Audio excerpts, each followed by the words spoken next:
आपण पाहत आहात आपल्या हक्काचे प्रतिध्वनी न्यूज। अजित पवार अचानक नॉट रिचेबल, पोलीस ताफा सोडून एकटेच निघून गेले, राजकारणात खळबळ। आमचे पुणे प्रतिनिधी कळवतात की महापालिका निवडणुकीच्या तोंडावर राज्याच्या राजकारणात अनेक घडामोडींना वेग आला असताना उपमुख्यमंत्री अजित पवार यांनी सर्वांनाच चक्रावून सोडलं आहे।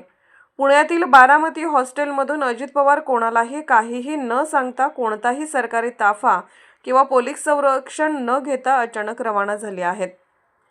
त्यामुळे अजित पवार नेमकं कुठं गेले याबाबत विविध चर्चांना उधाण आलं आहे। नेमका प्रकार काय? मागील काही दिवसांपासून अजित पवार हे पुण्यातील बारामती हॉस्टेलमध्ये काही नियोजित बैठकांसाठी उपस्थित होते, मात्र इथून ते अचानक बाहेर पडले। आश्चर्याची गोष्ट म्हणजे त्यांच्यासोबत नेहमी असणारा पोलिसांचा फौजफाटा, पायलट, कार आणि सुरक्षा रक्षक यांचा ताफा तिथेच उभा राहिला। अजित पवार एकटेच तिथून निघून गेले आहेत।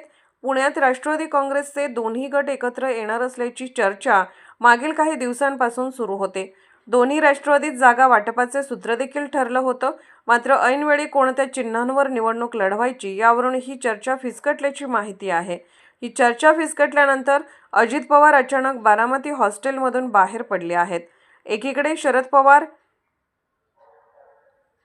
गटाशी चर्चा फिसकटल्यानंतर अचानकपणे अशा प्रकारे अजित पवार नॉट रिचेबल झाल्याने विविध चर्चांना उधाण आलं आहे।